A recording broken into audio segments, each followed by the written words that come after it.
Vanaf vanavond is de Vlakentunnel dicht en dat betekent 5 dagen lang ver omrijden of in de file gaan staan. In de spits zal het ongeveer 1,5 uur zijn. En dat adviseren we echt de bewoners of de gebruikers echt niet te doen. Nee. En verder in het nieuws vandaag. In Hulst is geen tegel gewipt. En er klinkt muziek bij Emergis.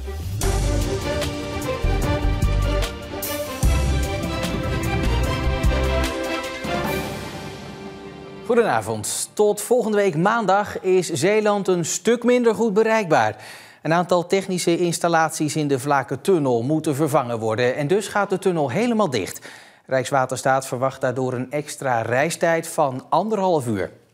En bij de tunnel staat verslaggever Mark van Leijden.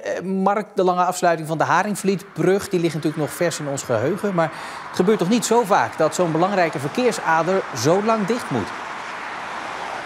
Nee, 5 dagen is dan ook best wel lang. En de laatste keer dat dat gebeurde was in 2010, toen het wegdek 15 centimeter omhoog kwam.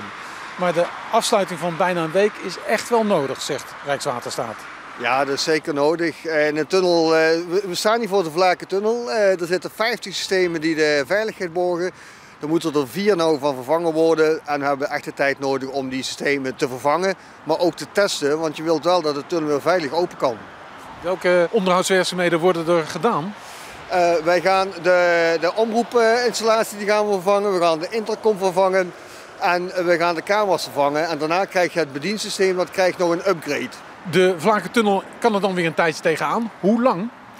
Nou, we zijn wel aan het nadenken over de volgende opgave die ongeveer rond 2030 uitgevoerd gaat worden. Daar zijn we al mee bezig. Nou, dat gaat dus voor verkeershinder zorgen. Wat zegt Rijkswaterstaat daar eigenlijk over? Nou, zij adviseren eigenlijk om, als het even kan, de komende week thuis te gaan werken. Als dat nou niet kan en je moet toch de weg op, dan moet je rekening gaan houden met een reistijd die op kan lopen tot meer dan 1,5 uur. Maar ook dat is weer afhankelijk van de drukte op die omleidingsroutes. Zeeuwen die dagelijks gebruik maken van de Vlakentunnel worden omgeleid via de Vlakenbrug. Ze worden dan bij Capelle en Ierseke van de weg geleid. Als je naar Rotterdam moet, is het advies om de Dammenroute te volgen of via de Zeelandbrug te rijden. Wie naar Antwerpen moet, zal via de Westerschelde-tunnel moeten rijden. Ja, dit is wat er wordt geadviseerd. Wordt er niet gevreesd voor sluipverkeer? Ja, volgens Erik Eusen van Rijkswaterstaat is dat nou eenmaal niet te voorkomen. Het enige alternatief is trouwens de postweg of de postbrug bij Wemeldingen. Maar dat gaan ze met verkeersregelaars in de gaten houden en ook vanuit de lucht met een droneteam. Tot slot dan nog even, Mark. Omrijden is voor de hulpdiensten natuurlijk onwenselijk. Wat is daarvoor geregeld? Nou, de hulpdiensten en de bergers mogen wel gewoon door de tunnel rijden. Maar dan moeten ze wel hun snelheid aanpassen. Dus dat is op die manier wel geregeld. Verslaggever Mark van Leijden, dankjewel. Zeeuwse buschauffeurs hebben een petitie aangeboden aan provinciebestuurder Harry van der Maas. Ze vrezen voor hun baan als de nieuwe plannen voor het openbaar vervoer in Zeeland doorgaan. Dat zou namelijk betekenen dat er veel minder bussen gaan rijden en dus ook veel minder chauffeurs nodig zijn. Sowieso zijn er in Zeeland veel zorgen over dat nieuwe busplan. En de provincie is ook nog altijd op zoek naar een vervoerder die met de bussen wil gaan rijden. Komende donderdag wordt het NK Tegenwindfietsen op de Oosterscheldekering gehouden. Het is de 8e editie van het evenement. Windkracht 7 wordt er verwacht. De deelnemers moeten op een simpele fiets met terugtraprem meedoen. De organisatie verwacht windsnelheden tot 88 km per uur vanwege storm Ciarán die Europa aandoet. Er zijn weer behoorlijk wat tegels gewipt in Zeeland tijdens het zogenoemde NK Tegelwippen, waarbij mensen wordt aangemoedigd om hun buurt te vergroenen. In totaal meer dan 90.000 tegels werden er in Zeeland verwijderd. Middelburg spant de kroon met ruim 36.000 tegels, maar niet iedere gemeente deed dit jaar zo zijn best. De gemeente Hulst is namelijk allerlaatste geworden. Er is maar 1 tegel gewipt tijdens het NK. Maar waar ligt die ene tegel dan?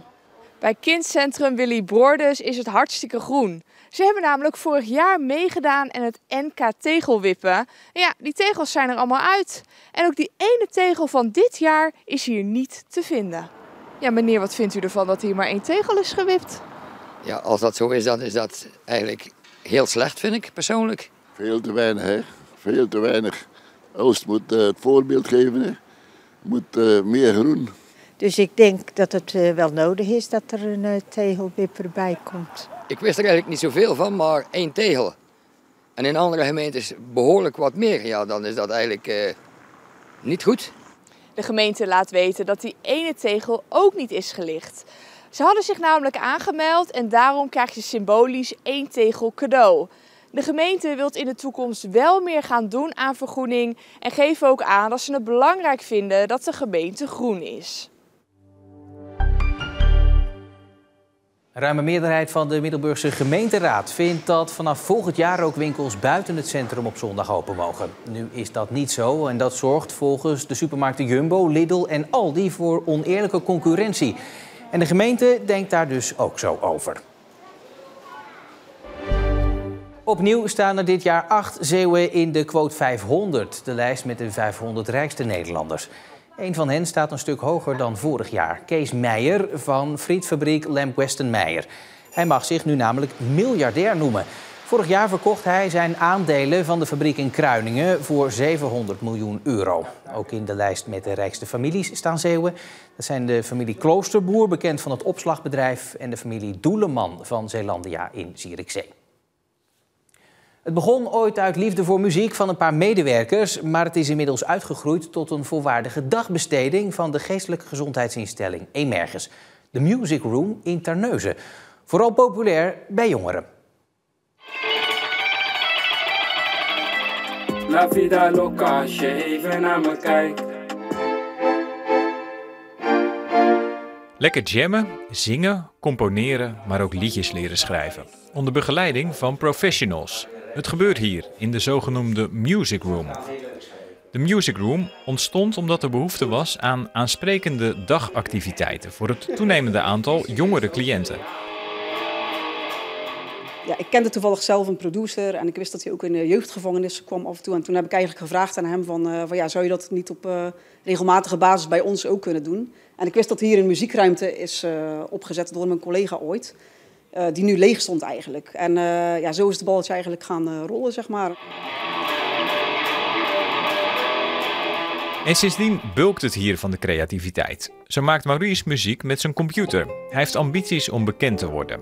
Hij kijkt dan ook altijd uit naar de momenten waarop hij hier kan samenwerken met producer Guillaume Lord. Hij leert hier veel. Het maken van beats, maar daarbij ook ja, muziektheorie. Hoe zit het in elkaar met als je bekend wil worden. Dus het gaat eigenlijk over meerdere onderwerpen dan alleen maar beats maken. Ik doe het omdat ik het leuk vind en omdat ik er gelukkig van word.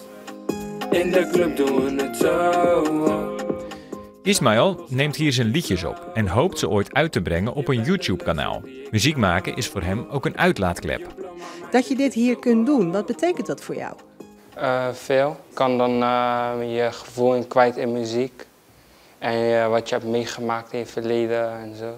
Niet iedereen hier wil per se bekend worden. Charlie geniet vooral van het teksten schrijven. Ze krijgt hierbij hulp van rapper Sykes uit Middelburg. Kies maar welke regels je wil, waar jij je gewoon fijn bij voelt. Die 2 regels, die pak je gewoon.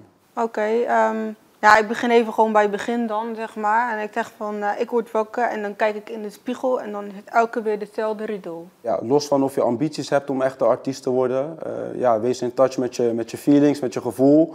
En ja, ventileer je gedachten, want dat kan soms wel helpen. Want als je bijvoorbeeld een glas water hebt en je blijft er maar water bij gooien, dan gaat het glas op een duur overstromen. En dat is soms ook met je gedachtegang. Wanneer je hoofd soms helemaal vol zit, dan kan het wel verlichtend werken als je dan even je gedachten op papier zet. Ik merk ook wel dat als ik het eruit schrijf en daarna zeg maar dat kan laten lezen door mensen, dat het ook makkelijker is om dingen begrijpbaarder te maken. Voor mij is dit een perfecte plek om naartoe te gaan.